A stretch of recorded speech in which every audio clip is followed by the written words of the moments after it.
and welcome back to another episode of Come Over for Dinner. I'm Bess Hawthorne. Thank you so much for joining me today. Today I have a very special guest. Her name is Nancy Wilson. She's a pastor's wife.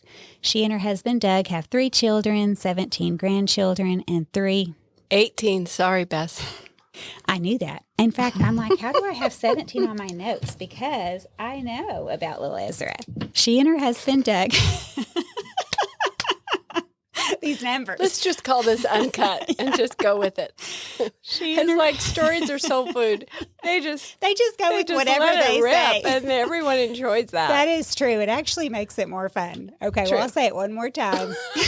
And then we're just going with it. Then we're done. On our own. We are done. She and her husband, Doug, have 3 children, 18 grandchildren, and 2 great-grandchildren, with a 3rd making an appearance soon. Welcome, Nancy. Thank you, Bess. I believe one of those great-grandchildren is also related to you. Yes, I'm not great. You are great. I'm great. And I am You're just grandma. Mere grandma. Yes, so we share a cute little grandson. Our granddaughter married your son. Yes. So there you go. Yep. And we have a little Battersea to share. Oh, he's so sweet and so precious. He's the cutest little buster. Well, by the time this comes out, he'll be 6 months old. Yeah. And He's he just gives you very serious looks, very intelligent looks that make you kind of stand up a little straighter.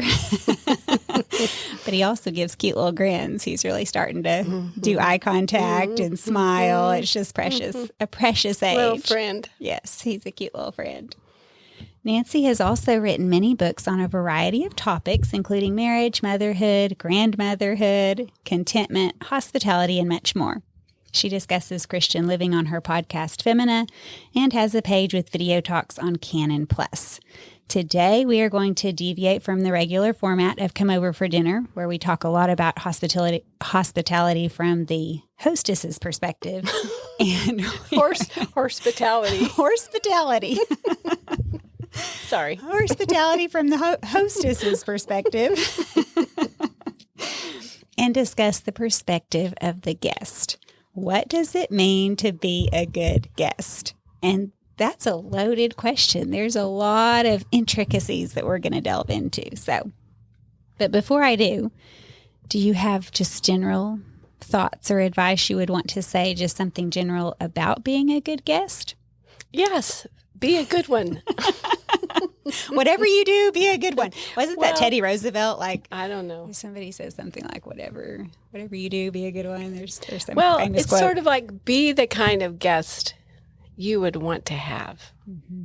So I'm sure we're going to work that into the edges. So we're going to dive into exactly what that looks like, some practical tips. The inspiration for this podcast was a message sent by Maria on Instagram. She says that she's getting married in August and moving to a new state where she's likely to be invited to new homes and just meeting a lot of new people. And as they're establishing their own home, I guess she's expecting that she will be a guest in many homes. And so she asked, I'm wondering if you could do an episode on how to be a good guest. I have heard bits and pieces of advice such as prepare your kids beforehand or write them a thank you card afterward.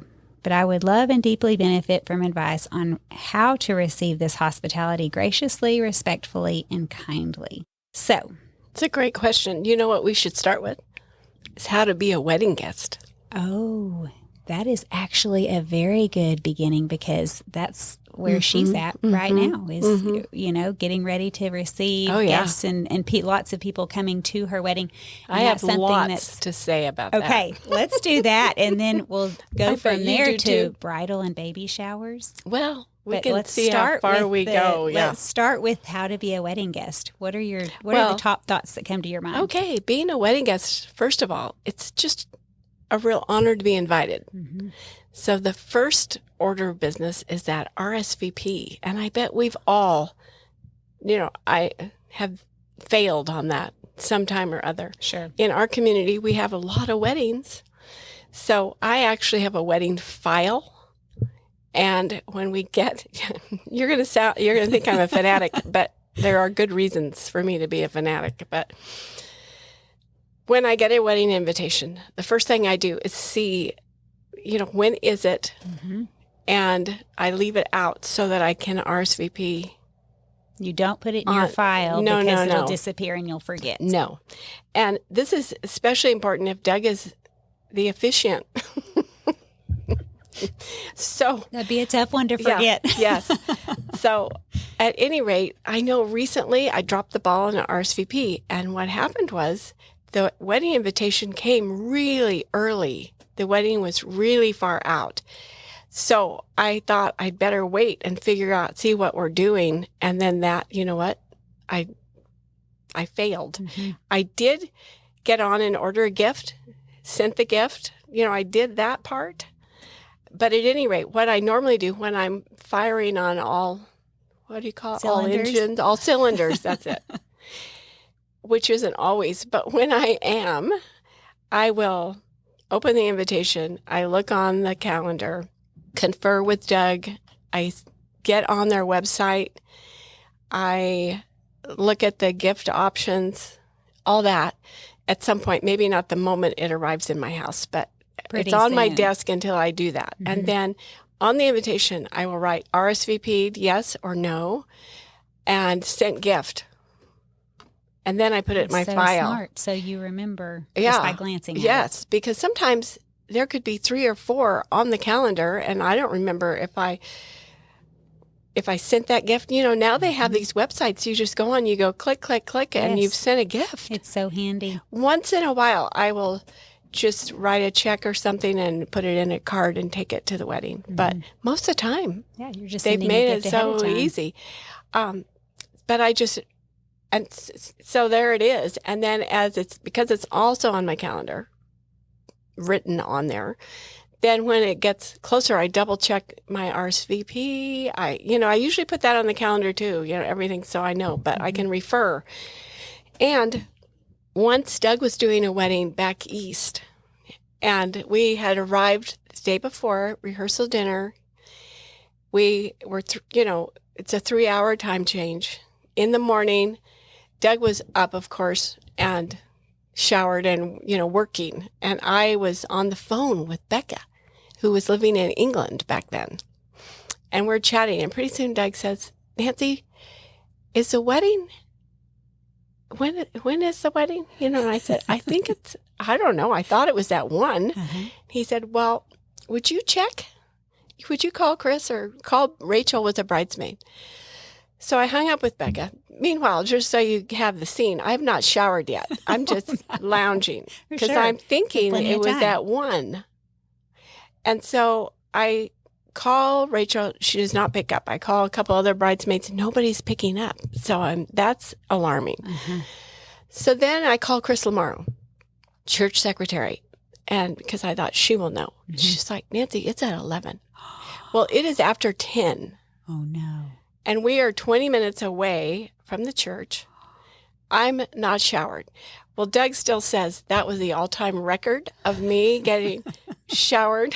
Emergency. And hair done, makeup on, hair. dressed, and out the door. It was, and my heart was beating so fast. I mean, I couldn't believe it that here we'd flown all this way. The family had flown us out there, and we're going to be late. We could have totally missed it had Doug not just felt this sense that's of, true. Would you check? All right, so we made it, and I think we were both praying. I think we got there at 20 till, which is pretty good. But normally, if he's doing it, he'd want to be there about half an hour before. No one noticed that we hadn't arrived yet, so we made it. And after that, I save every wedding invitation. If he's doing it, I pull it out, and it's, he has that reference. He's also got it all dialed in, but it's just backup. Mm-hmm. Here's the invitation. This is where we're going. So anyway, that was my close call. Uh-huh. So that's the first thing. RSVP. Do it in a timely manner for the sake of the hosts, which are the parents of the bride, sometimes the bride and groom. And sometimes they're reserving a meal for you. Sometimes, absolutely. Sometimes it's not that way. It's just a cake. Kind of like a cake or charcuterie type style. But other times it's a sit-down meal. Of course, and they just need to know. Mm-hmm. It's huge. So that's the first thing. And the gift, take care of that, get that done. And then when you go to a wedding, you do want to be there like quarter 30 till minutes. or 20. I mean, if you're a guest, 20 minutes. If you're the pastor doing it, sooner. More than 20 minutes. But at any rate, because you've got to stand in line, sign the book, be seated, there's only so many ushers. You don't want to arrive on the dot. You want to be early. Right. You don't want to be 20 minutes early for dinner. No. No. But for a wedding, yes. And just then they can start on time. Mm-hmm. And showers, don't be 20 minutes early for showers. And you can't bring, parties. You can't bring your own guests to a wedding or ask if you can bring extras. Unless they have like a +1 on there. Well, they usually invite the person, though. No, but I'm talking about just your friends from out of town who are visiting. Okay. Or you can't just bring along people who are not invited. It's more exact numbers and exact invites. Yeah. And you dress for a wedding. Mm-hmm. You really do put on your Sunday best for a wedding. Unless, again, if it's outdoors in a wheat field, you have to take that into account. But just showing respect and appreciation and just being a good guest. Yes. Following directions. Don't wear black. Don't wear white. Don't wear something that's immodest. I've seen more white lately. Not all white, now? But like a white sweater or something. Well, I don't know. But and if it's an evening wedding, maybe black, but you wouldn't come just festooned in black. As though you're in mourning. Right. But if it's an elegant evening wedding, then it might be acceptable. Yeah. And I will look up, now on their websites, you see, well, what is the venue? Where are we going? What is in store? Mm-hmm. And what kind of dress do they expect? Yeah. And you greet people. You greet the bride and groom when you have the opportunity. You greet the parents. It's just, you don't come in shorts and a T-shirt. I've seen that. Sandals. Much to my dismay. I'm thinking more like men wearing sandals. Sandals. And or the children, kids in dirty flip-flops or something. No, but make sure the kids, if they're not on the invitation, that means they're not invited. That's another huge point. There are communities like ours that there are a lot of children in the community, and there's just not space. No, there just isn't. And it's not really their kind of a event. It just depends. Mm-hmm. But so generally speaking, if they are invited, their names will be on the invitation. Yes. And then when you RSVP, you fill it out accordingly and whatnot. So it's made it really simple. It used to be there was a little card with an envelope and a stamp, and you had to mail your RSVP in. And now it's all online. Now it's online. It's so simple. There's no excuse. Mm-hmm. But you can't.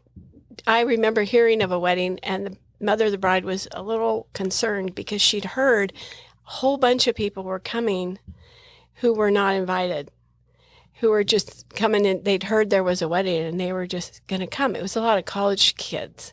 That's stressful. And it was. It all worked out somehow or other. Yeah. But so those are just some basics. We don't need to go on and on about weddings, but since you brought them up, well, those are just some tips. Mm-hmm. Just those some are great tips. Yeah. What would you say about assuming an invitation on a bridal or baby shower? Obviously, with the wedding, you don't assume unless your name's on the invitation, say for your children. But if you're invited to a shower, can you troop all your kids along, or should you ask ahead of time? How does that work? Well, every community is different. So years ago, because as our church started growing, there were more and more baby showers, and it was becoming impossible to really go to all of them. So someone had the idea to make them an open house, and that was brilliant. So on a given Saturday, you could come and go, you just drop off your gift, but it's largely for women. Mm-hmm.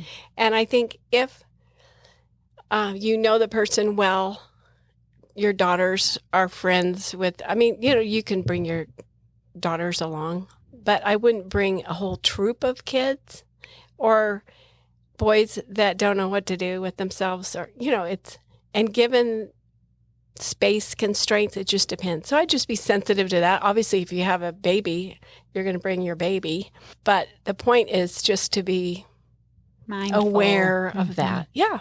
Yeah. If you are going to bring children, if they are invited, say, to the wedding, or you know you're going to bring your little girl along for a bridal shower, how do you prepare the children ahead of time? Well, I think like so many other things like church, you're responsible to see that your children are prepared, but that they are practicing their etiquette while they are present. So one of the things, it's an old problem. This is an old problem. It's nothing new. But often at a shower, there will be a buffet. And so, or at a wedding reception, there will be a buffet. And Yes. the proper etiquette is to get your little plate. Don't make a haystack, just get a couple, whatever, and then move along. Mm-hmm. And you don't eat over the buffet, and you don't just stand and graze, etc. You just get your plate and move on to where you're supposed to be. Right. So with the children, that's, it's just, I think it's a great opportunity for moms to teach their daughters, this is how we do it. So you're a guest, you get your plate, you come with me. Mm-hmm. You're not just going to run in a herd with all the kids, and then get your little buffet and then come sit over here with me. And I always strove to include the kids in whatever conversation I was having. But if they had a good friend there, it was fine to go. But I would keep an eye, and I would be snoopervising, and I would be Love that word. catching an eye and saying, "Nuh-uh, you've had enough, no more," or just like tone it down. I think that's an excellent point, because so many moms start talking and visiting with their friends, which of course it's fun to visit with friends. But what happens is they're having a great time and have no clue how their children are behaving or where they are, or if they're showing very rude behavior. My youngest sister's wedding, my mom had the open buffet. There was actually a hired chef caterer who did this amazing spread. Our church was smaller, so all of the children were invited. Whole families were invited. But what I noticed as I was standing in line with all of the prim and proper adults were kids who had not only gone through the line, but were just darting and dodging to get back to the front of the table to grab things and get more. And meanwhile, there were guests standing there who hadn't even gotten a plate. By the time I got up there, most of the food was gone. And it was just so rude and poor manners. But the kids were young enough that honestly, they didn't. No, they didn't know. They're just they're having a blast. They're just having the greatest moment of their lives, of free, amazing food. And so I remember standing there not really knowing what to do. Yeah. Well, because it was my mom's house, but I wasn't wanting to police other people's children. No, and you shouldn't. But I think, and that's just a good reminder, but they weren't prepared. Prepare your Obviously, children. They weren't and sometimes, I can't think of an example, but I know this, we've done this, is we've had a separate table for the kids. That's an interesting idea. If there were going to be a lot of little kids, that it was like the goldfish are over here and the, things that they would enjoy, that if they ate all of them, it's fine. But you're not getting the fancy little appetizers that the adults haven't even had a chance to. But it's just they should have gone through with their parents one time and sat down. And then told, you may not go back through again. No, you just are sitting with me. And then later, when there's no one, you may go through one more time carefully, and I'm going to watch you. So it's a training. Yes, because you want to watch for amounts. Maybe there is an excess, and other times there's not. Right. So adults can mess up on this too. But however, we're responsible to teach our own children how to be good guests. Yes. And it's just loving others. That's all it is. So if the hostess has made something and it's all disheveled because the kids have been running through, kind of pawing their way through it, and it's because no one told them not to. So it's not the unforgivable sin. It's just we want our children to know how to be good neighbors. And if we don't teach them, then who's going to? Right. They're going to grow up to be the adult that cuts the center out of the watermelon. That's a true story. My husband's brother went off to college, and a bunch of college guys got together and bought a watermelon and they were going to all, slice it up and eat some watermelon. And they cut it open, and before anybody could really do anything, one guy just took his fork or knife or whatever and just kind of hollowed out the centerpiece and laughed. And was on his way to his mouth when who knows how many guys tackled him. We're like, what are you doing? Yeah. It's like, well, you don't want to wait until your kid's in college being tackled by 10 guys and pummeled before they learn etiquette. Exactly. So you want to sort of kind of survey the land, give your kids a heads up, walk through with them, and sure, you may be able to send them over to a table with their friends, but make it clear, and also feed them before you go. Oh, yes. So it's it's troubleshooting and not being embarrassed by your kids, not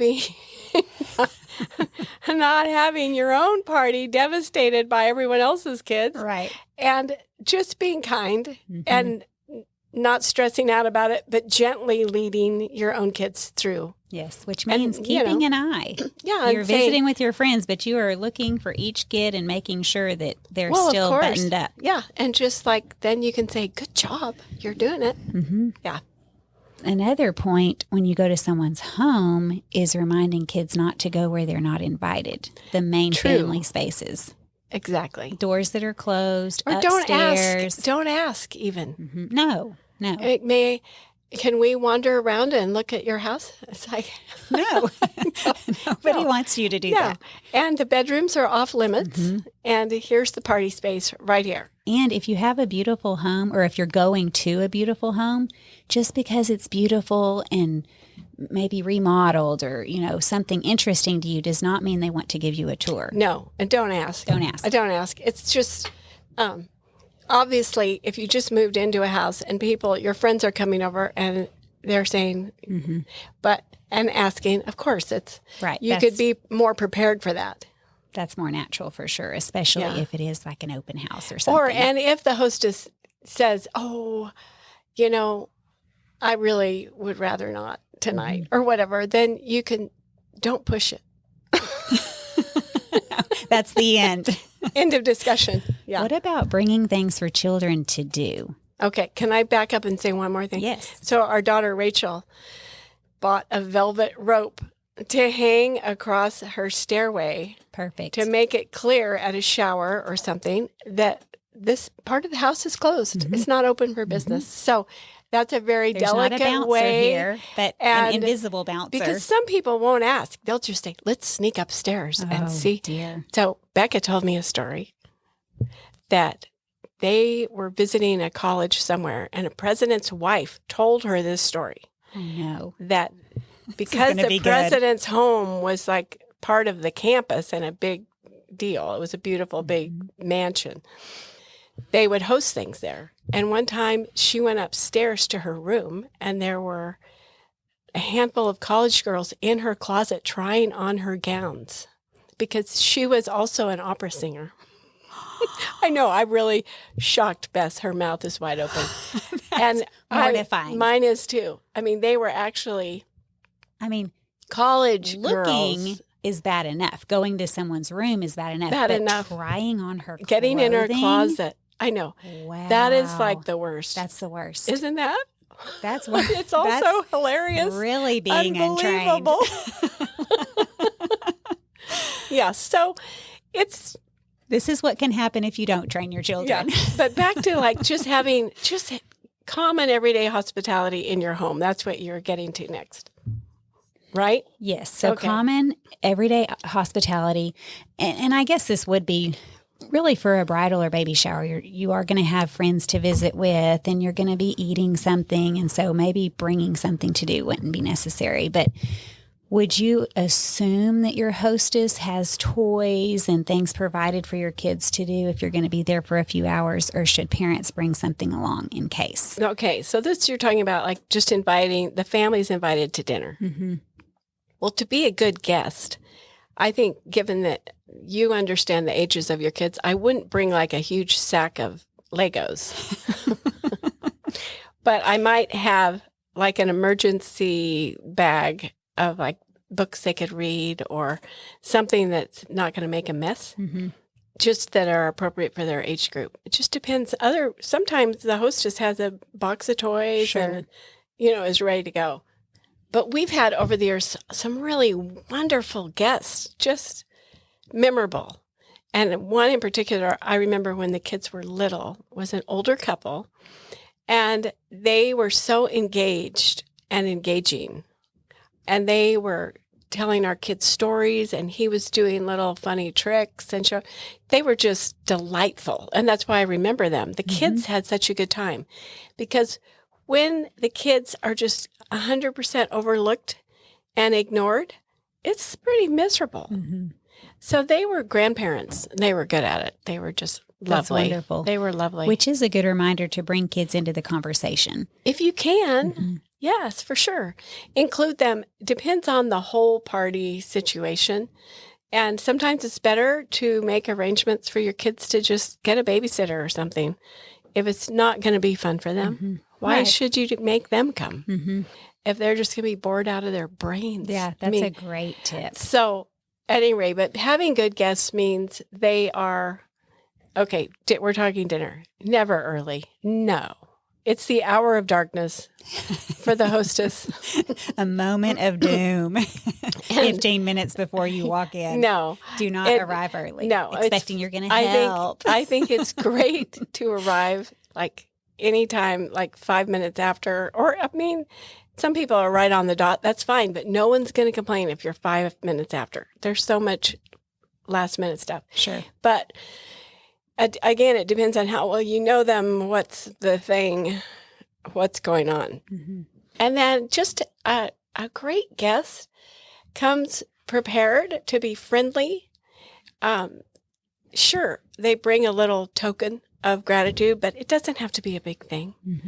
I remember a couple of businessmen coming. They were just traveling through town. I don't remember who they were or who invited them, but oh my goodness. I mean, the next day I had flowers delivered, or maybe the day up, I had flowers delivered. They were so they special. were amazing. I still remember that.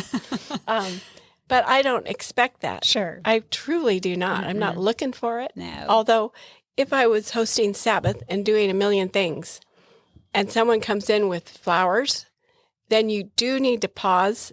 And of course, you're going to thank them, but then you have to find a vase, and you're not going to just throw them in the sink and move on.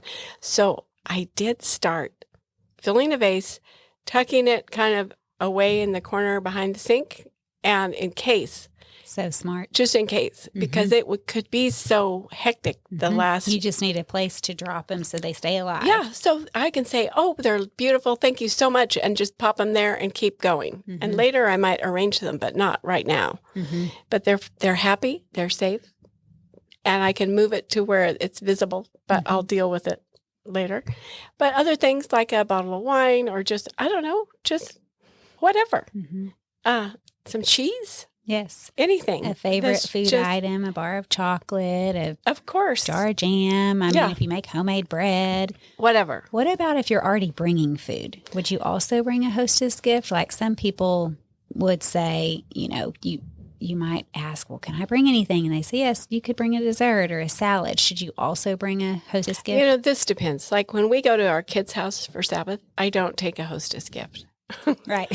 You're going every week. However, you'd have to have a stash. I do bring wine and a bottle or two of wine if they're having a big crowd or something. I bring something to contribute if I can think of it. And wine's easy.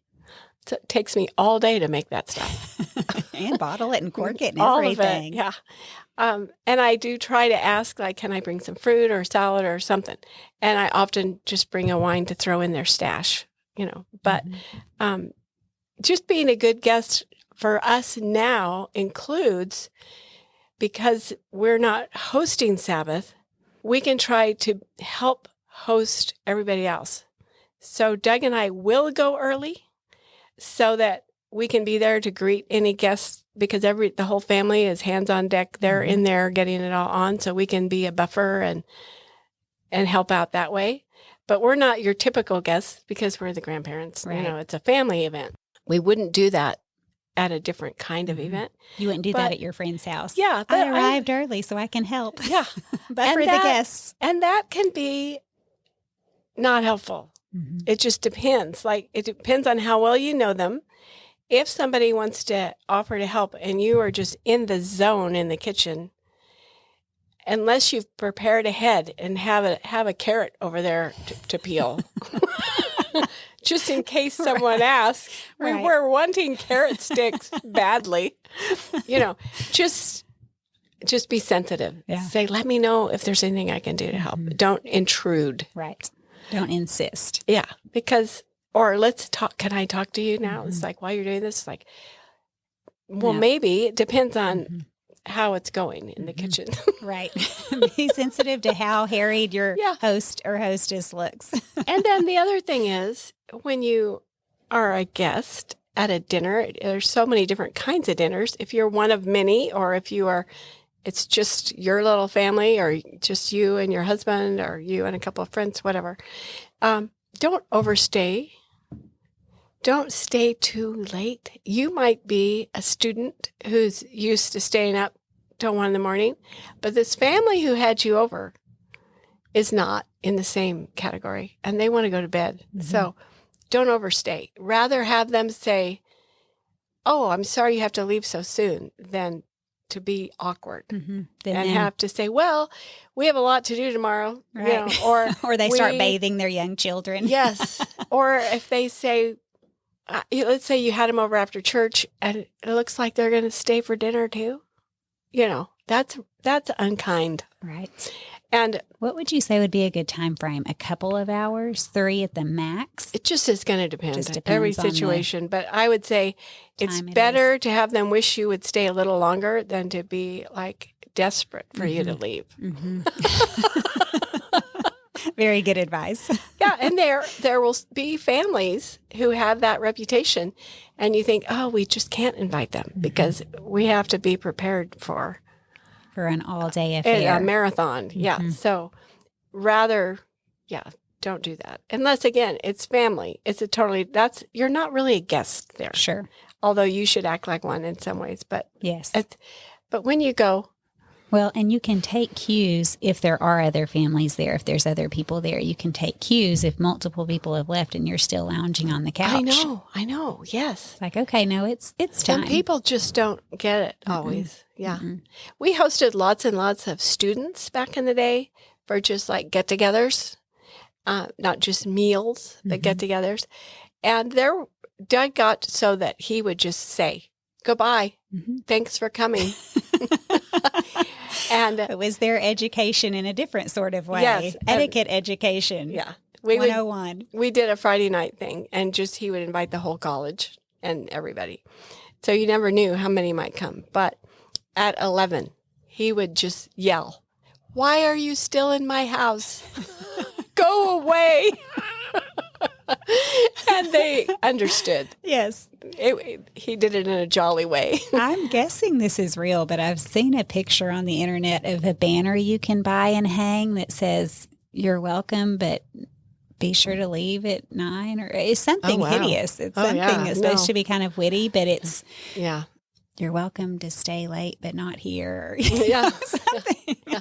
And I think, no, I don't want to hang a banner. Yeah. I think just really rude. Being honest is better than, it's like, well, thanks you guys so much for coming, and we really enjoyed having you. Mm-hmm. You want me to get your coat? Here's your purse. Yeah. Or sometimes you can say ahead of time, like, we have to pull the plug by 9, but we'd love for you to, or 8 or whatever it is. That's a really great idea, especially if you're inviting guests that love to just sit and talk and talk and talk and talk. Yeah. If you ahead of time address that, and hopefully they remember. But if not, you could kind of bring it up again. Yeah, with the really invitation. Sorry that we have to close by 9, right, or end things by 9. But we have an early start tomorrow. Yeah, just make it clear. Mm-hmm. Or you could even say in the invitation, 3 to 5. Or yeah, great ideas. Before we move forward, a big thank you to the sponsors for supporting today's episode. Are you searching for hands-on activities to help your kids explore the practical side of science? Look no further than your kitchen. Inquisicook blends food science and culinary arts into an engaging program that puts delicious food on the family table. Let Inquisicook do the teaching with lesson videos, reliable recipes, and assessment tools that put students on track for success. Their online platform is easy to navigate and optimized for mobile, so the learning experience can move from the classroom to the kitchen without a hitch. Inquisicook turns curious students into intuitive cooks, not just recipe followers. Say goodbye to the tyranny of the ingredients list and say hello to utilizing what's in season, what's on sale, or what's in the fridge. Visit Inquisicook.com to view sample lessons, then check out the recipe gallery to see just how crave-worthy science can be. Today's culture shifts like sand, but New St. Andrews College is established on Christ, the immovable rock. The college is a premier institution that forges evangelical leaders who don't fear or hate the world. Guided by God's Word, equipped with the genius of classical liberal arts and God-honoring wisdom, with a faculty dedicated to academic rigor and to God's kingdom, New St. Andrews College offers an education that frees people. To find out more, visit nsa.edu. But good guess, I think also, if they make a mess, they alert the hostess. I'm so sorry I spilled wine on your tablecloth, or would you like me to do something? You don't want to then start, taking the tablecloth off and moving everybody's plates yourself. Right. Just let her know.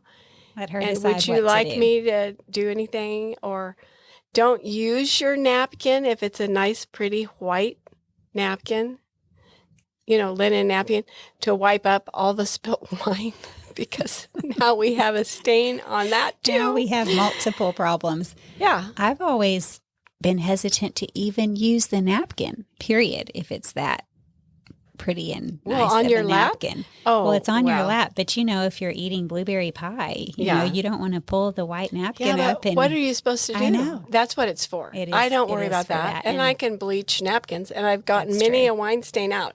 But I've also just inwardly shuddered when there's been a spill and somebody grabs all the beautiful Oh. napkins to clean it up, and I'm just thinking, it's okay. Yeah, it's It's okay. all right. I could have grabbed some paper towels. Yeah. Yeah. But sometimes it's an emergency. One time we were at such a nice dinner, and I did not realize it, but my seat was right on a crack between two tables that had been Oh. pushed together. Okay. And one was a little higher than the other, but the plate was great. But then there was this little bump, and I set my wine glass down, and it on the crack, and it just tipped straight over. Sure. And I felt sabotaged, but it wasn't. I'm sure the hostess didn't realize it either, that had happened. But here was this beautiful white tablecloth, and boy, did I look like, You the were set skunk up. at the garden party for You sure. were set up. But there you are. We all make mistakes, so always check that little. Just to make sure you have a level landing spot before I know. setting that wine glass I down. know. Yeah. Who knew that you'd have to check for that? But Well, as a it guest, was just, apparently and it was that's such a lovely dinner. I really did feel bad, but it's just life. it is life. But I'm sure she got over it. Speaking of lovely dinners, you have a really funny story, and I think this ties in with what to do with food you're trying to get rid of, about the little octopus. Well, that is a terrible story. Well, we were at a very lovely NSA dinner. Yes. And it was a French. It wasn't our beloved Francis Foucachon. It was a visiting chef, but he was amazing, and it was just such a great dinner. But I had seen that the hors d'oeuvres, the appetizer, was, octopus. What is the fancy word? Calamari? Yeah, calamari.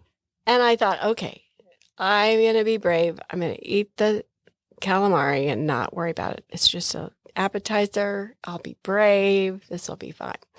So we get there, and, my plate has 3 of these they're baby calamari, and they're cooked, they're black. Oh. And they look like black unappetizing. spiders. No. They truly did. No, I couldn't do it. And so all of my prep work, and I realized it's not going to happen. I'm not eating this. And I was like, Doug, I'm not going to eat this. I cannot do it. No black spiders for me. So I was pondering what to do. And I noticed that across from me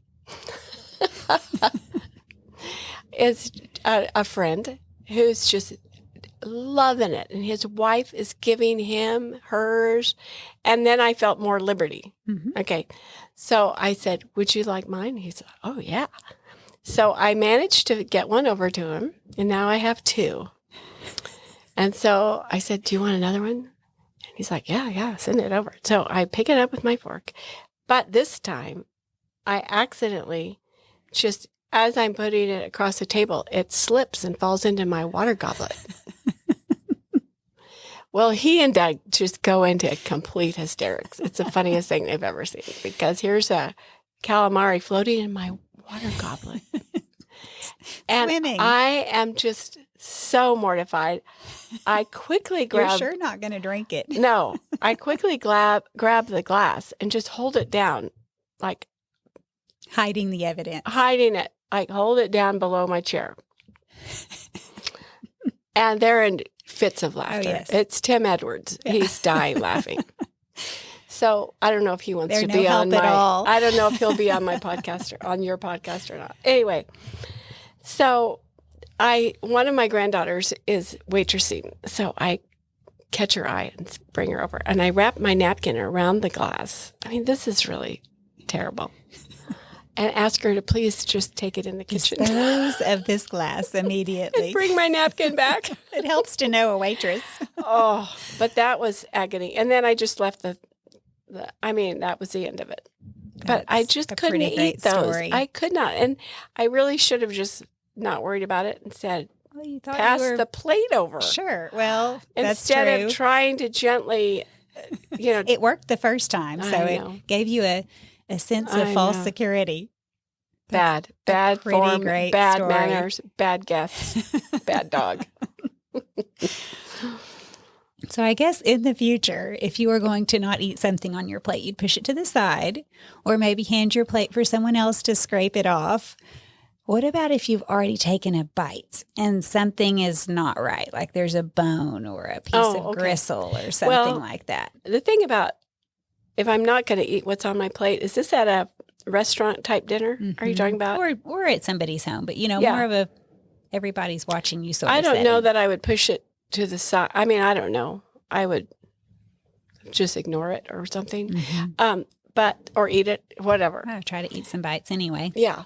But if you take a bite and there's a bone or a big hunk of gristle. So this is the technical rule. If you put it in with your fork, you take it out with your fork. Mm-hmm. But that's really difficult and awkward. And to me, it doesn't seem like that's the best etiquette, although that's what the etiquette books say. I know. And if you practice, you can get pretty smooth at doing that. And I have done it. Mm-hmm.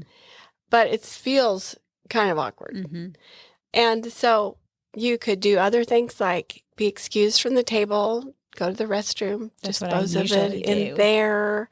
You could if you can discreetly take it out with if it's an olive pit or something, I mean, you could probably put on your fork or your spoon, but it's just tricksy. But a big piece of gristle you don't want to spit out most of the time, or you don't want to do it in your napkin, which would actually be better as far as how it looks, but it's worse because then your hostess is doing laundry and out comes this big hunk of food. Yeah, no, you could, if you ever use your napkin, you're going to have to get it on your plate somehow, or get up and put it in the garbage. Mm-hmm. It's just, I'm sorry, there's no beautiful way. I would say just be alert with your bites. Take small bites and make sure that you get only what you want. Right. You're watching for the gristle with your knife or just something. turn, if you can easily remove yourself or get everyone looking somewhere else and pull it out and slip it onto your plate. Do it. Okay. We've done it all ways, haven't we? Yes, I've every definitely. way. Mm-hmm. been a part of all of those scenarios. What about if a guest is coming and they have dietary restrictions or allergies? Should they address it ahead of time? Should they come not saying anything and just eat the things that they can, bring their own food? No, what do you recommend? Most hostesses check now any allergies or things we should avoid. An allergy is for real. If it's just a preference, then like with my calamari, I was very smooth with that whole that whole scene. Your host never knew. No, yeah. But I think if you come in and you see that there's dairy and you are allergic to dairy and she hadn't asked and you hadn't offered, you don't want to make yourself sick. And so I guess you would go to her privately and say, I am so sorry. I do have a dairy reaction, allergy, whatever. So I'd be glad to just forego and have the salad or, depends on how well you know people. Mm-hmm. Usually there's another option, but sometimes we forget. Mm-hmm. So well, and just not announcing it in front of the whole group and making a big scene the table. Yeah. But I would not eat it. I mean, if you're going to get sick, don't eat it, for goodness sake. Exactly. And if you accidentally do, well, hopefully you have some meds or something you can take right away. And if not, you excuse yourself quickly to the bathroom, and then I guess you would have to somehow graciously excuse yourself out of the house. Well, I don't know. I have no idea. When I was a kid, I was allergic to chocolate and nuts, and I would break out in hives. So you couldn't hide it very well.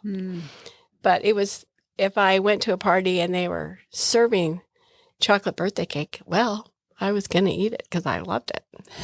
And then later, you paid for it. I would have the big rash, but I learned not to do that. Right. But so I guess if you are a guest going and you know that's you, if it's especially a strong reaction to nuts or something like that, talking to the hostess ahead of time is the way to go. When you respond to the invitation is the time to do it. Say, will this be any problem? But I just don't think you should bring your own meal and show up with all this other food. Like a whole cooler of your own paraphernalia. I know. Unless these are really old friends and they don't care, that's very awkward. Yeah, you're having a whole separate meal. Honestly, if you've spoken to them ahead of time, then they've probably prepared for you and your restrictions. And if not, you can eat ahead of time or eat after you leave if you're still hungry. But if you come and all of a sudden you realize, ooh, I can only have the salad, I can't have the main dish, well, happily eat the salad, tell your hostess why, and then later go home and eat your food. Yeah, exactly. And then you can find out if your husband or your neighbor wants your lasagna and slide it over. Oh, your husband might be thrilled. Hopefully right over his water glass. Lasagna floating in the water glass might be more of a scene. But I just think that it'd be the kindness. It's a kindness to tell your hostess ahead of time, oh, this sounds great. We'd love to come. I have to tell you I'm allergic to all dairy. I'm happy to bring some like cheeseless something, lasagna if that's what you're making or, whatever. Right. So it can be served alongside their lasagna. Well, just put it on your plate and not worry. Yeah. Great ideas. We've talked about how guests should not arrive early. What about guests who arrive late? Or what if you do intend to be on time, but you're running pretty late? Maybe you're delayed by at least 15 minutes or more. How should you alert the hostess? What about people who have the habit of being chronically late? Is that rude? What would you say for the other side of it? I would say you can text and say, so sorry, we're stuck in traffic. Please start without us. We'll be there as fast as we can. If you're the kind that has a reputation for being always late, well then fix it. Fix that. But you might not get invited back if you hold up everybody else's dinner. For 20 minutes and it's cold. More. Yeah. So just say, please start without us. And don't be surprised if they do. Yeah. Yep. But things happen.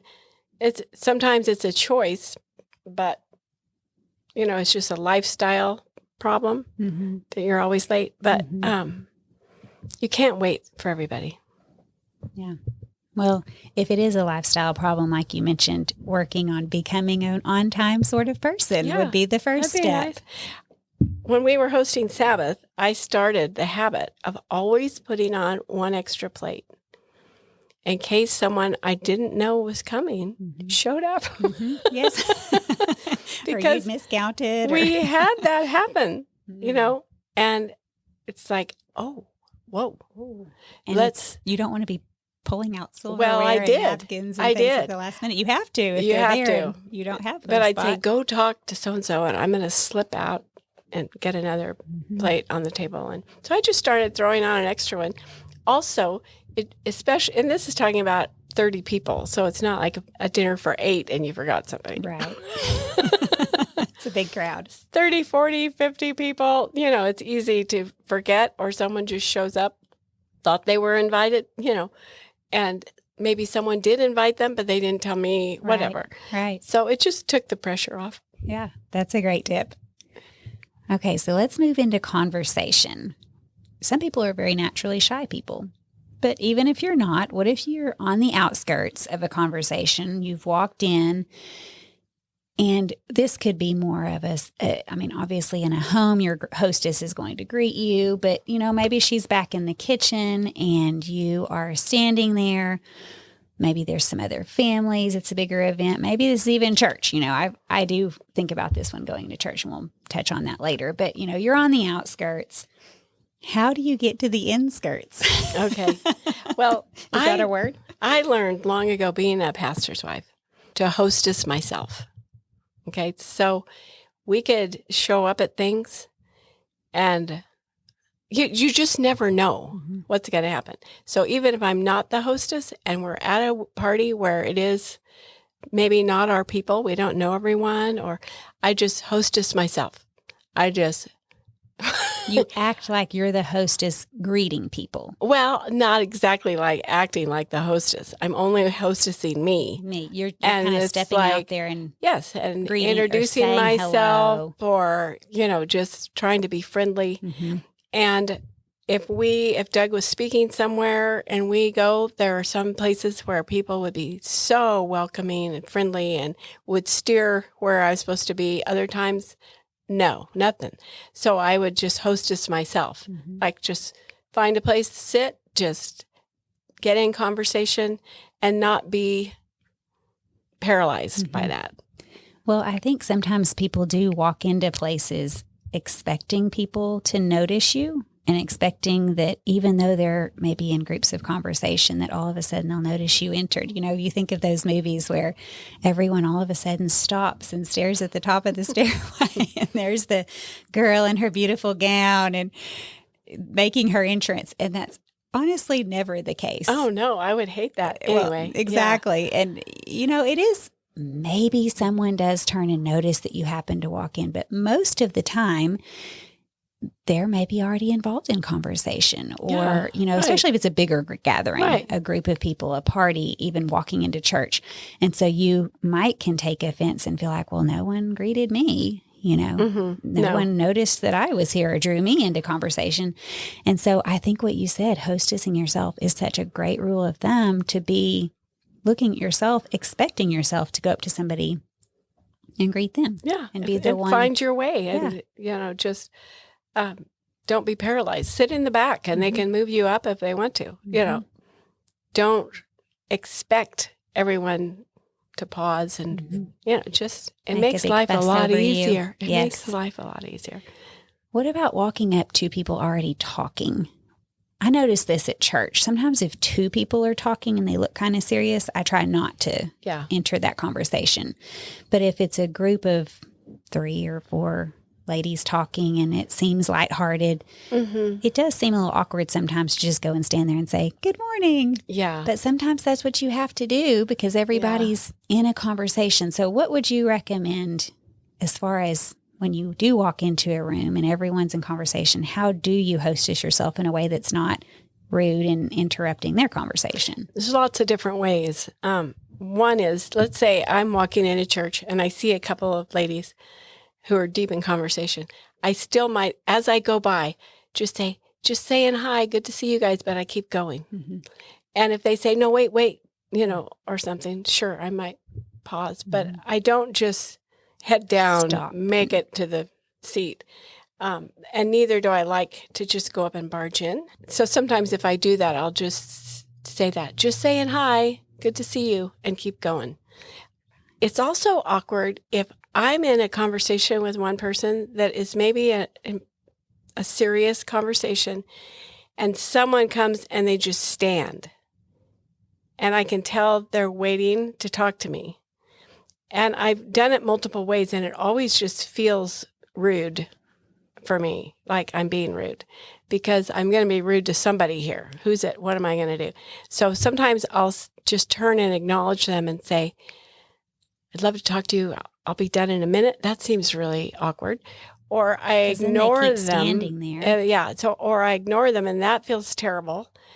And so it's just, I think it's just, life is complicated. But if I just turn and acknowledge them and say, hey, I'll be with you in just a minute, do you mind waiting a second till I'm done? Then I can tell. But that's different than just being friendly. If someone wants to talk to me and I don't want them to feel like they're standing in line, but they kind of are. Mm-hmm. So it's tricksy. Mm-hmm. I don't know if that makes sense or if that even answers your question. No, but you're right. From that person's perspective, they're interrupting a conversation that is serious, and it's a conversation where you do need to be one-on-one with that person. You're already involved in a conversation. Yeah. Sometimes I bring them in and say, oh, hi, come in, if it's just a lighthearted thing. Sure. We're just talking about X, Y, or Z. And then some of those times I forget, an old friend's name because I just froze up on an introduction. I've done the same thing. I'm the worst with names. Hi, introduce yourself. My sons often tell me. I don't even realize that, Mom, you called me by the wrong name. Yeah. I did not. No. You did. You called me, brother's name, whatever. Yeah. Who knows which name I'm going to pull out of the hat. Well, it's just that moment of terror where you think, I hope I don't forget their name, which ensures that you will. Oh, absolutely. Well, if you are that person interrupting a conversation, maybe don't just stand there awkwardly for a really long time, because for one, you might be inadvertently making yourself overhear something private. And then two, you might be there for a really long time. So if you really need to talk to a person, it might be better to just say, I'll catch you when you're done, and then go and be off a little ways. Well, or you could put your hand on their arm and say, excuse me, just a second. When you are done, I don't want to interrupt. Sure. I need to talk to you before I go. I'd say, great. Yeah. Mm-hmm. And then you let the first person in line, so to speak, finish their conversation with you. Or, excuse me, I just want to let you know that, your kid is out in the parking lot running around. Right. With no clothes on. I mean, so there. Yeah, sometimes there is an emergency. Yeah. Like, I just needed you to know. Excuse the interruption. Yes. I just wanted to say, Okay, great tips.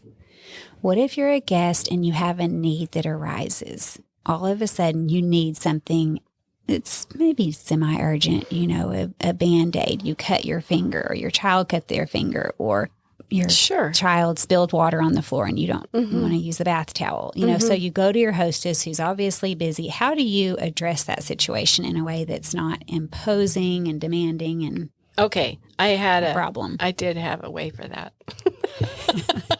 All of your valuable advice. So years of hospitality. I got questions for many, many things, from toenail clippers, tweezers. Why toenail clippers? Maybe just nail clippers. Maybe a hangnail or a ripped nail. Yeah, it's just a hangnail at my house, or whatever. So I would say top drawer in the hall bathroom. And I kept everything in there. That I got asked for hand lotion. I'd be in the middle of serving dinner, so I had anything that people had asked for, as well as emergency items. I knew, that Band-Aids, etc., would all be, I could say, down the hall, bathroom, top drawer, and it was all in there. Genius idea. Then I didn't have to stop and go, where are those tweezers? Right. I got a splinter, or Johnny got a splinter, or I need a Band-Aid, or it's all there. Mm-hmm. And if you're a guest, maybe don't ask for hand lotion. I know. I know. Well, my legs feel dry. Yeah. Oh, all kinds of things. And like I said, if it was having a bunch of students over, it wasn't a sit-down dinner. It was just fellowship and singing and some cookies and, just it was relaxed. So they could ask for any number of things. Sure. But then I'd have to go off on a hunt. A treasure hunt. So I could just say, top drawer, hall bath. Yes. 4 words. Back to the dinner table. By the way, it's always girls. No, boys girls might have need a a lot of Band-Aid. needs. Boys might need a Band-Aid. That's true. For sure. Yeah. Especially if it's a younger kid. They might come in with a knee gashed open or Yeah, something. who knows? Yeah. Who knows what you're going to deal with. So at the dinner table, back in my day, there was a lot of talk about etiquette and Emily Post and the correct way of doing things. And in our modern times, I feel like our culture has gotten further away from proper etiquette. So as a guest, you think of some basic things like putting your napkin in your lap. What about things like waiting for the hostess to sit down and take a first bite? What if the hostess is just staying in the kitchen? Like it's a buffet type thing and she's just staying and doing things and like almost everyone's sitting down or, just doesn't really have that protocol herself. Or maybe even the hostess says, go ahead and eat, which I feel like that's a sign that you can start. If they're like, please go ahead and eat and you have been waiting on them. But what if the hostess is just not aware that you're sitting there for 20 minutes? Well, the good guest is going to pay attention. So at Sabbath dinners, Doug would pray, and then we'd usually have a buffet. We didn't serve everybody. So we would get the praying done, and then everyone went through the buffet, would sit down, and they could I think, knew they could start eating. If it's one table with mom and dad at the head and, on either end, small group. And then you're going to wait for your hostess unless someone says, please go ahead. Mm-hmm. And so it's just courtesy, whether it's buffet or not, that you're going to wait unless they say, please. Mm-hmm. I think another thing that has been confusing to me over the last little bit of time is which way to pass food, because I actually had to look it up recently, because sometimes you're at a place and who knows what direction it's going to go. And so left, right, I feel like once it starts, it's just you go with whatever. But it really is etiquette from back in the day to go to the right. And so you're handing off to the right, accepting from the left. But it's not always that way. Sometimes I guess I would say if the hostess has already started it a certain way or someone on the table has started it the wrong way, just go with it. Oh, of course. Yeah. Because you're not going to say, time out, everyone. We are going the wrong direction. Please, can we restart? But what's funny is if you pick up a dish and start going one way and you all of a sudden see dishes coming at you from the other direction, it just becomes a big kerfluffle. So just roll with it. Just roll with it. A good guest just rolls with it and doesn't point anything out. No. What about conversation at a dinner table? What if topics are brought up that are divisive? And I guess we hear those stories, family from all walks of life coming together for Thanksgiving, and all of a sudden everything's just going awry. Or the shy person who you ask them a question and they give you a one-word answer 3 times in a row. And it's just they're not carrying any conversation. Not fun. Not fun. So from the guest perspective, like if you're a guest, what kind of conversation should you offer? This is that hostess yourself part.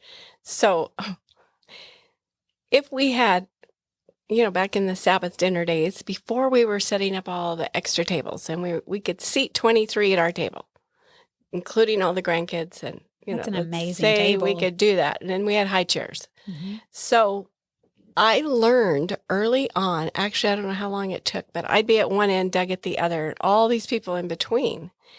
And I would take pains to make it such a pretty table. I love that part. Love it. And then in no time, it was like a sea of devastation. And I would need to just have my heart right about this. But at some point, I rearranged so that, excuse me, we could fit 2 on each end. Mm-hmm. I just moved down by Doug. Oh my goodness, it was so nice because if something bad is happening down there, I can just either ask him if he wants to address it or not.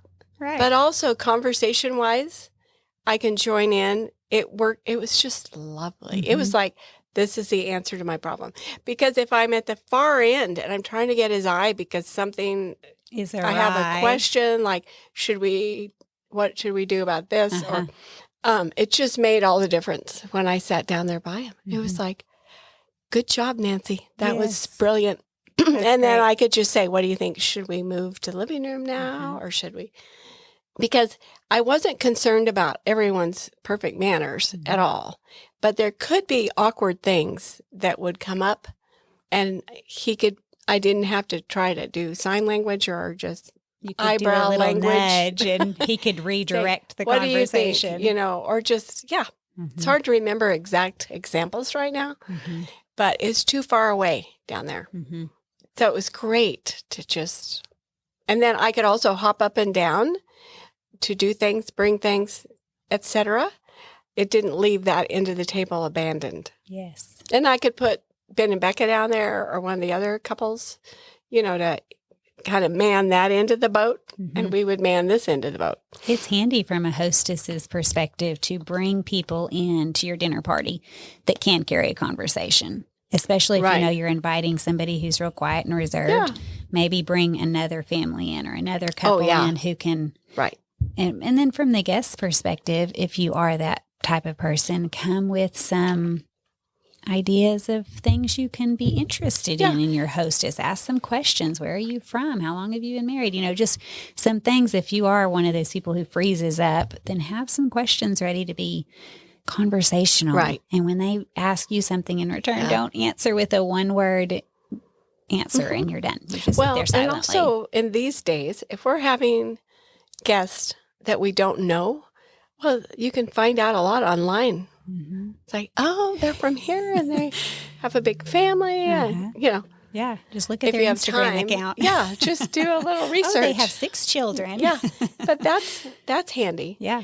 But it's nice to work as a team on conversation instead of just being the Lone Ranger at one far end. Yes. Who is also keeping track of, are we out of butter? And yes, and you're needing to get up and go get more butter. He can keep the conversation going or redirect it if needed. And if you have a very quiet husband, well, then you can strategize with him on what to do. Mm-hmm.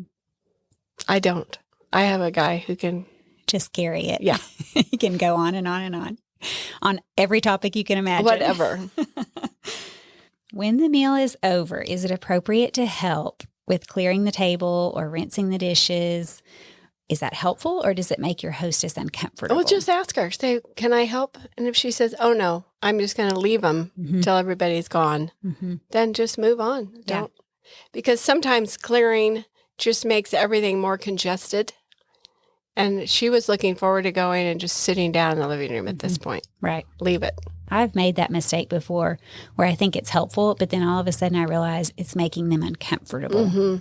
And I think it was not the congestion is the issue the time that I did it. It was more of they didn't want me to worry over it. Yeah. And to me, it wasn't any worry at all. Yeah. I don't mind helping carry dishes to the kitchen. That's just my personality. So I need to remember that tip. Just ask. Just ask. And that way I don't make them feel like if you say, I'm bothering can them. I help in any way? And they said no, and they say no, then take it. Don't argue and don't. Yeah. And the other thing is they may not want you to walk into their disaster of a kitchen. Maybe they were hiding something. And now you're going in behind closed doors and they're really dying now that you saw, whatever it is. So, well, one time we had a large group and I think it was in the 30s. And one of the men just got up and started washing dishes and loading the dishwasher. And you know what? At first, because I was busy, but I was watching him and I thought, he wants to do this. And I'm just going to allow him the blessing of blessing me. And if I go over and I can tell this is just something he wants to do. Yeah. And sometimes, and I'm not saying this was his case, but sometimes if a guest feels at all uncomfortable, being allowed to just go do the dishes or rinse them and put in the dishwasher just makes them feel more comfortable and relaxed and not having to be at that awkward place at the table or in the living room where it is, So just try to read it and be flexible. Right. And as a hostess, don't be a fusser. Right. No, you may not Right. go away. Right. Because it may really be a blessing to he that stood there person. for probably an hour at least doing dishes. Yeah. And pots and pans and everything. Wow. I just let him. Yeah. He felt that was the ministry he wanted to Yeah, do right he then and did there it. is I want to help with the dishes. And I don't think there would have been any stopping him. And so it would have been not humble for me to go in and insist he quit. It would have been like wrecking the party for him. Right. And it was a great blessing. Yeah. But I'm just saying, you got to kind of, as a hostess, let it roll. Yes. Just let it roll. Well, Whatever. Ruth, my twin sister, she is good at asking, but she also has this funny phrase. I don't know if she uses this out, with the home she goes to, but for me, she'll say, I sure do love to wash a dish. Yeah.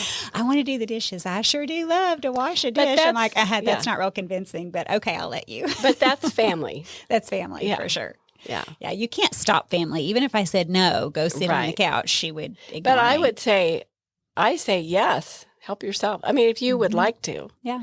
Unless it is going to make it more confusing and not really help because you've got to serve dessert and you've got to, Or go to the living room or eat dessert or something like that. Right. And as a hostess, I've learned different strategies, back in our old house, the laundry room was just off the kitchen.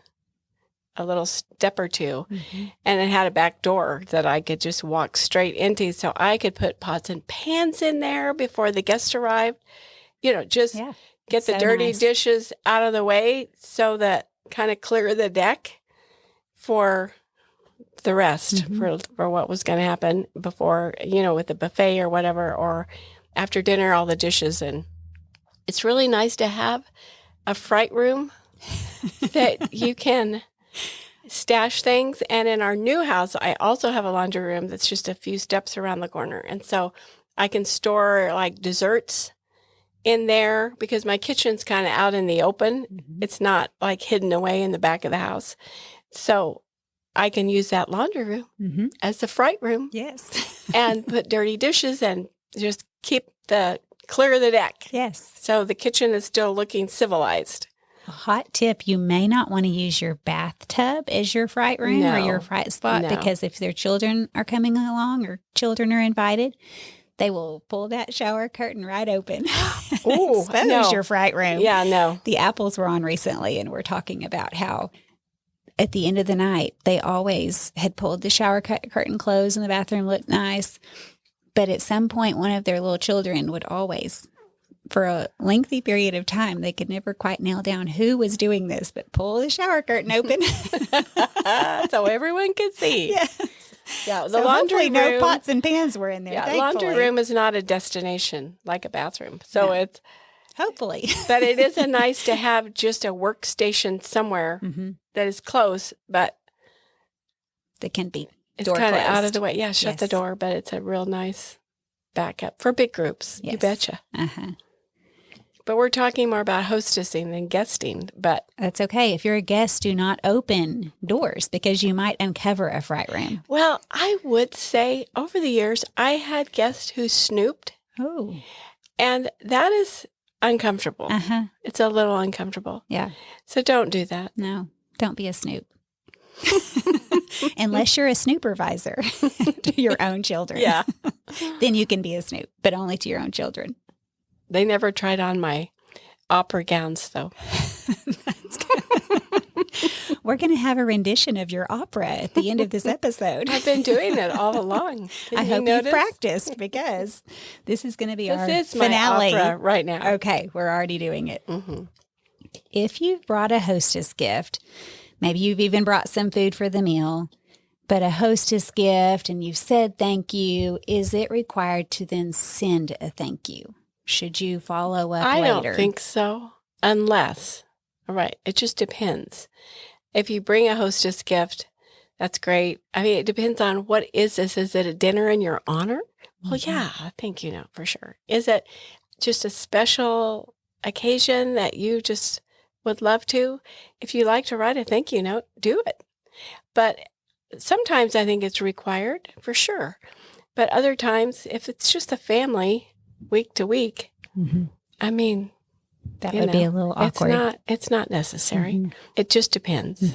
So I would say that too. If it was an extraordinary time or something extra special happened and you felt like you wanted to, well, sure, go ahead. But it's definitely not something that... It's a get to, not a got to. Yes. Sometimes it's a got to. Yeah. The hostess is not expecting it, though. Sometimes when we've been on the road, someone has hosted a dinner for us, and I feel I want to send a thank you note. If I just remember to get the name and the address, or an email or something. Well, and honestly, if you've forgotten to bring a hostess gift, if you're on the road, which you may bring some along with you, but if you're on the road and maybe a sudden occurrence happens, that may be a good follow-up in order to say thank you. If you forgot to bring anything or didn't have something with you, might be a good follow-up. Sometimes I throw some things in our luggage because I just don't know. So I will have something, but that's not always needed. And so, depends. Do you have any stories that might highlight what it means to be a good guest? I feel like we've sprinkled them throughout. I'm sure there's lots more. Let me tell you about the time I was an amazing guest. Everyone noticed when I walked in. Oh, my word. Nell came rushing over to speak to me. Well, I think we just need to be, as guests, I have been a hostess probably more than I've been a guest. I know that sounds weird, but when you're doing a weekly event, and I've had unbelievers at my table. I've had a lot of strangers at my table. And I just think that being a guest is a great opportunity to be kind and courteous and grateful. And it doesn't need to be a big, huge performance. It's just looking out for others, whether it's other guests. Sometimes I may have a guest who's helping me hostess all these other people by being an amazing guest and just visiting. And even, that is like just being friendly and solid warm gold. Is gold. Thank you so much. He's talking to that person and just, I don't have to worry about it. But just being a Christian, just thinking of others, not being officious or trying to be the hostess or trying to do things the hostess didn't really ask you to do. And if it's just being thoughtful, courteous, grateful, and not overthinking it, just being a friend. Yes, that's great advice. Being thankful for what's given to you and not expecting things. You mentioned that is just wonderful advice. It reminds me kind of a humorous story of going to your house for a baby shower.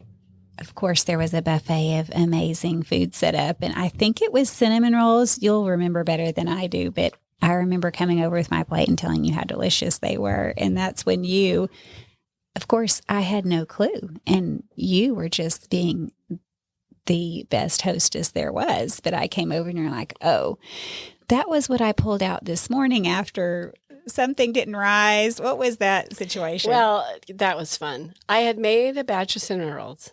So this was more recent. I was looking back, like I've given many showers over the last 50 years. Yes, but this is the most recent. Maybe not 50.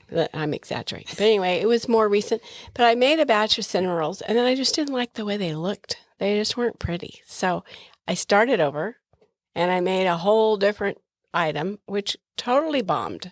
So then I thought, those cinnamon rolls will be great. They're going to have to work, whether I think they look good or not. I just pulled them out and they were great. Yeah. They worked fine. Mm-hmm. But it's just, you have to be realistic as a hostess. So it was funny. They weren't tasty, story, but they weren't pretty. Well, it was, when I heard your story, it did make me think that's a really good way to be a host. You're not announcing to the group, I'm sorry for my ugly cinnamon rolls. Oh, yeah. And then as a guest, I thought it was all beautiful and amazing. And, as a guest, honestly, you're not looking to nitpick and judge and be unthankful. No. It's the opposite of all of those things. And so those two things in tandem make for a really good dinner party. And I just think don't overdo it. But that's, again, the hostess, so just roll with it. Mm-hmm. Speaking of rolling with it, thank you for joining me today. Thank you. Thank you and so now much. For that opera rendition. Yeah. Blessings on all your hostessing and your guesting. Yes. Until next time, bye for now. Remember, you'll find recipes, favorite kitchen item recommendations, and more at comeoverfordinner.com. You can also find content on Patreon, a place where you can support your favorite creators. So if you're a fan of the Come Over for Dinner podcast, check out my page at patreon.com. And right now I'm joining Canon Press to host a giveaway for one free year of Canon Plus, worth nearly $120. You can enter to win on Instagram and Facebook. Just search for Come Over for Dinner.